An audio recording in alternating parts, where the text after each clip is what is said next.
Hindi pwedeng hanggang dito lang ako. Ikaw ba? Ano bang pangarap mong maging? Ano pa ba yung mga lugar na gusto mong marating? Ano pa ba yung mga bagay na hangad mong gawin? At ano ba ang laman ng palagi mong hiling? Gaya mo, palagi rin ako nakaharap sa salamin. Pinakatititigan ng gusto yung sariling tumitingin.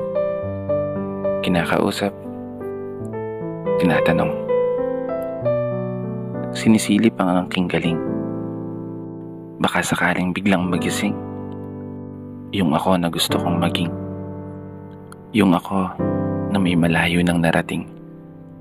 Yung ako na malaya ng bilhin ang kahit anong gusto. Sariling bahay, sariling sasakyan, sariling negosyo.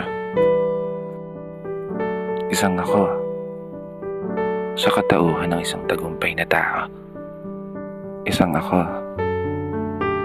na tumama sa loto. Hindi naman tumatay ha. Para seryoso. Ang sarap siguro ng buhay natin, no? Pag naabot mo na yung mga pangarap mo. Kapag nagawa mo ng mapasa kamay lahat ng mga hinahangad mo sa mundong to. At magiging isang kwento na lang. Yung kung paano at ano yung mga pinagdaanan mo. Isang kwento na maibabahagi mo sa ibang mga tao. Kaya naman, habang nandito tayo sa proseso, wag na wag mong susukuan yung mga pangarap mo.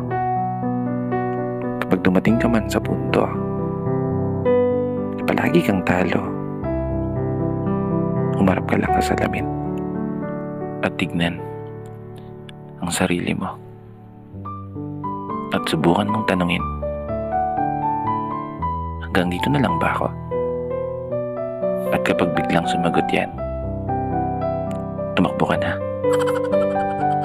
Hindi, seryoso na. Ika nga nila, ang pagsuko ay para lamang sa mga mahihinang nilalang. Kinaya nga ng iba. Kaya panigurado, kaya mo yan. Magtatagumpay ka. Dito na nagtatapos